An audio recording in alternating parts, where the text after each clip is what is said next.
আজ উচ্চ মাধ্যমিক শিক্ষার্থী বন্ধুদের জন্য ডব্লিউবিএইচের ইন্টার স্কুল টেস্ট পেপারের 2 নম্বর সেট রাষ্ট্রবিজ্ঞানের প্রশ্নোত্তর সমেত আলোচনা করছি। এর আগেও কিন্তু রাষ্ট্রবিজ্ঞানের একটা সেট তোমাদের শেয়ার করা আছে, যারা এখনও দেখোনি আমার চ্যানেলের প্লেলিস্টে গিয়ে দেখে নাও। এছাড়াও কিন্তু ইতিহাস, বাংলা, দর্শন, শিক্ষাবিজ্ঞান, ফিজিক্যাল এডুকেশনের বিভিন্ন সেটগুলো কিন্তু তোমাদের ওখানে করে দেওয়া আছে। তোমরা আমার চ্যানেলের প্লেলিস্টে গিয়ে বাকি সেটগুলো তোমরা দেখে নাও, ওখানে প্রশ্ন উত্তর সমেত আলোচনা করা আছে। তোমরা সমগ্র অংশটা কিন্তু ওখান থেকে পেয়ে যাবে। আর যদি কারোর কোনো নতুন ভিডিওর প্রয়োজন হয় তাহলে অবশ্যই কমেন্টে জানিও।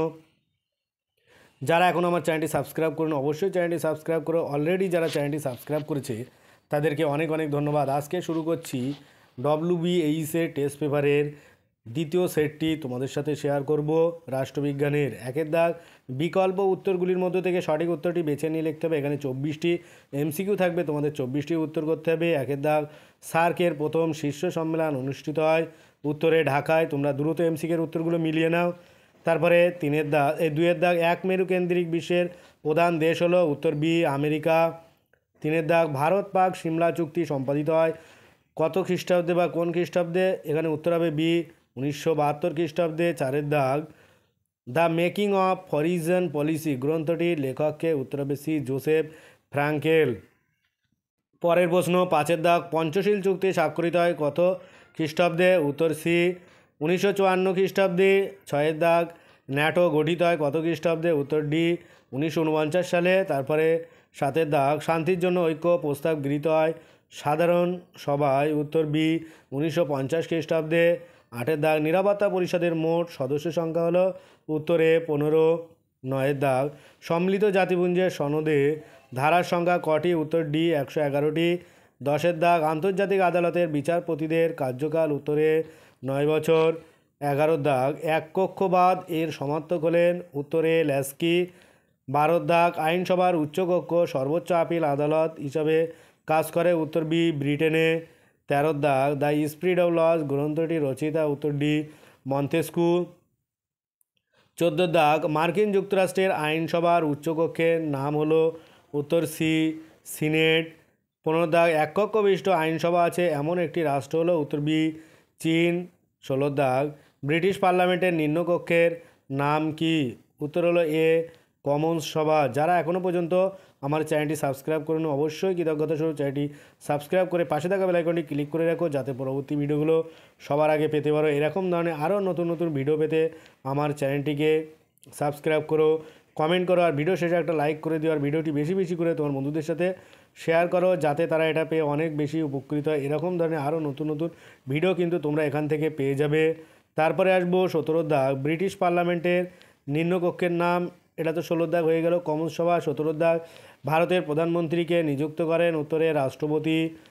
18 দাগ ভারতের শাসন বিভাগের প্রকৃত প্রধান হলেন? উত্তর সি প্রধানমন্ত্রী। 19 দাগ অর্থ বিল প্রথম উপস্থাপিত হয়? উত্তরে লোকসভায়। 20 দাগ লোকসভার সদস্যদের সাধারণ কার্যকালের মেয়াদ? এখানে উত্তর হবে বি 5 বছর। তারপরে 21 দাগ কলকাতা কর্পোরেশনের ওয়ার্ড সংখ্যা হলো? উত্তরে 144।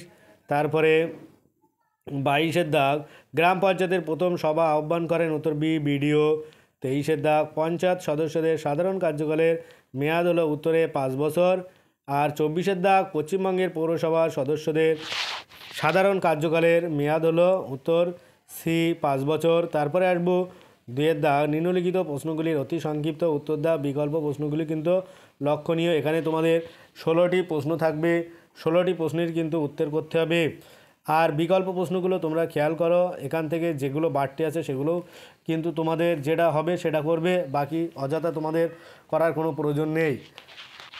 এখানে একের দাগের প্রশ্ন কি বলছে? জোট নিরপেক্ষ মতাদর্শ কোন ভারতীয় রাষ্ট্রনেতার মস্তিষ্ক প্রসূত? উত্তর হবে জওহরলাল নেহেরু। তারপরে অথবা একটা কোশ্চেন আছে পটসডাম সম্মেলনে অংশগ্রহণকারী দুজন রাষ্ট্রনেতার নাম উল্লেখ করো? উত্তর হবে স্ট্যালিন ও চার্চিল। তারপরে 2 দাগের প্রশ্ন জোট নিরপেক্ষ আন্দোলনের দুজন প্রবক্তার নাম উল্লেখ করো? উত্তর হবে জওহরলাল নেহেরু ও নাসের।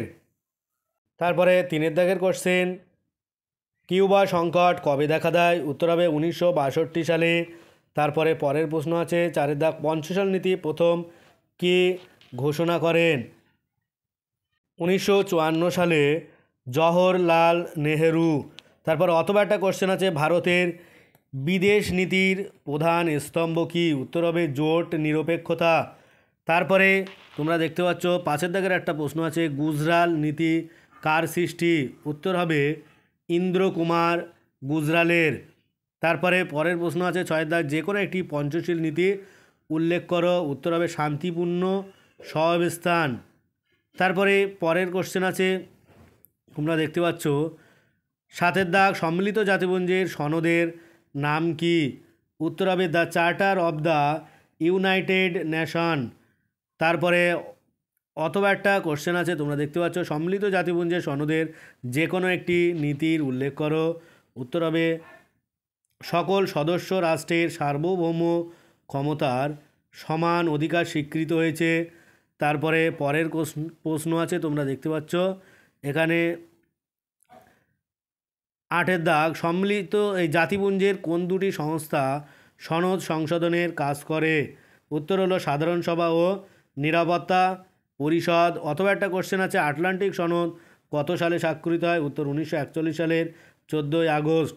তার আগে বলে রাখি, যারা এখনও পর্যন্ত আমার চ্যানেলটি সাবস্ক্রাইব করুনি অবশ্যই কৃতজ্ঞতা স্বরূপ চ্যানেলটি সাবস্ক্রাইব করে পাশে থাকা বেল আইকনটি ক্লিক করে রেখো, যাতে পরবর্তী ভিডিওগুলো সবার আগে পেতে পারো। আর ভিডিওটি কেমন হয়েছে অবশ্যই কমেন্ট করো। কারণ যায় কোনো অসুবিধা হলে তাও তোমরা কমেন্টে জানাবে। নতুন কোনো ভিডিওর প্রয়োজন হলেও কমেন্টে জানাবে। এরকম ধরনের একাধিক ভিডিও কিন্তু আমার এই চ্যানেলে পেয়ে যাবে। আর সেগুলো পেতে সবার আগে চ্যানেলটিকে সাবস্ক্রাইব করে পাশে থাকা বেল আইকনটি ক্লিক করে রাখো। আর ভিডিওটি কেমন হয়েছে অবশ্যই তোমরা জানিও।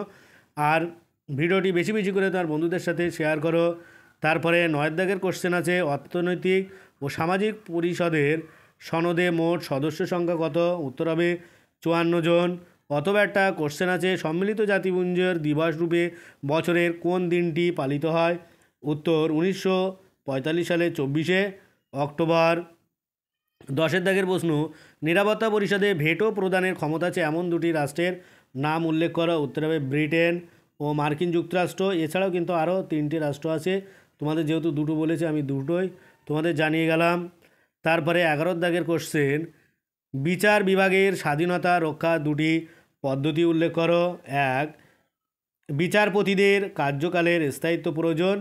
আর 2, বিচার বিভাগকে শাসন বিভাগ ও আইন বিভাগ থেকে প্রভাব মুক্ত রাখা। তারপরে পরের প্রশ্ন আছে, তোমরা এখানে দেখতে পাচ্ছ পরের প্রশ্ন। অথবা একটা কোশ্চেন আছে, দ্বিকক্ষ বিশিষ্ট আইনসভার পক্ষে একটি যুক্তি দাও। এখানে উত্তর হবে সুচিন্তিত আইন প্রণয়ন করা। তারপরে 12 দাগের কোশ্চেন, আইনসভার মূল কাজ কি? উত্তর হবে আইন প্রণয়ন করা। যারা এখনও পর্যন্ত ভিডিওগুলো দেখছো, যারা মনে করছো তোমরা উপকৃত হচ্ছ, তারা অবশ্যই কৃতজ্ঞতা স্বরূপ চ্যানেলটি সাবস্ক্রাইব করে পাশে থাকা বেল আইকনটি ক্লিক করে রেখো। এরকম ধরনের আরও নতুন নতুন ভিডিও কিন্তু তোমরা পরবর্তীতে পাবে। সেই জন্য সেগুলো পেতে তোমরা অবশ্যই ভিডিওর শেষে একটা লাইক করো, ভিডিওতে কমেন্ট করো। তোমরা যদি কমেন্ট না করো, লাইক না করো, তাহলে কিন্তু আমি নতুন নতুন ভিডিও দিতে উৎসাহিত হব না। আর নতুন নতুন ভিডিও কিন্তু তোমরা এখান থেকে পাবে না। পরের প্রশ্ন 13 দাগ, ভারত রাষ্ট্রের সাংবিধানিক প্রধানকে? উত্তর হবে রাষ্ট্রপতি। অথবা একটা কোশ্চেন আছে, অঙ্গরাজ্যের মুখ্যমন্ত্রীকে নিয়োগ করেন। উত্তর হবে রাজ্যপাল। তারপরে 14 দাগ, ভারতের উপরাষ্ট্রপতির প্রধান কাজ কি? এখানে ভারতের উপরাষ্ট্রপতির প্রধান কাজ হলো রাজ্যসভায় সভাপতিত্ব করা। তার আগে বলে রাখি, তোমরা অবশ্যই চ্যানেলটি সাবস্ক্রাইব করে পাশে থাকা বেল আইকনটি ক্লিক করে রেখো। 15 দাগ, গ্রাম পঞ্চায়েতের সভায় কে সভাপতিত্ব করেন? উত্তর হবে এখানে পঞ্চায়েত প্রধান। তারপরে 16 দাগের কোশ্চেন আছে, ব্লক স্তরের পঞ্চায়েত ব্যবস্থার নাম কি? উত্তর হবে পঞ্চায়েত সমিতি। অথবা একটা কোশ্চেন আছে এসএকিউর শেষ প্রশ্ন, পঞ্চায়েত ব্যবস্থার মহিলাদের জন্য কত আসন সংরক্ষিত থাকে? উত্তর হবে 1/3। এ হলো তোমাদের রাষ্ট্রবিজ্ঞানের এসএকিউর যে 16টি প্রশ্ন থাকে, সেই 16টি প্রশ্ন উত্তর তোমাদের সাথে শেয়ার করে দিলাম। প্রশ্নগুলো তোমরা ভালো করে লিখে রাখো খাতায়, আর এগুলো বেশি বেশি করে প্র্যাকটিস করো। আরও নতুন নতুন ভিডিও কিন্তু তোমরা এখান থেকে পেয়ে যাবে।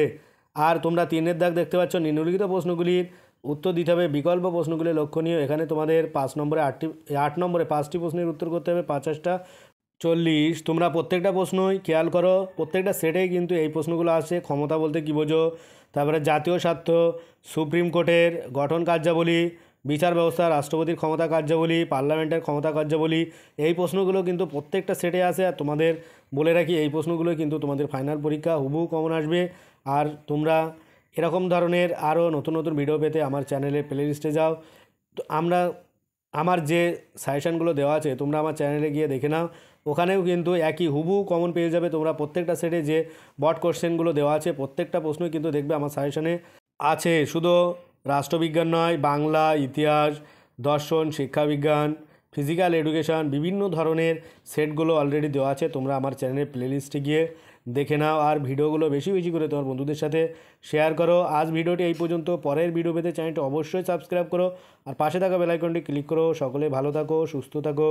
আর ভিডিওটি শেষ পর্যন্ত দেখার জন্য সবাইকে অনেক অনেক অভিনন্দন।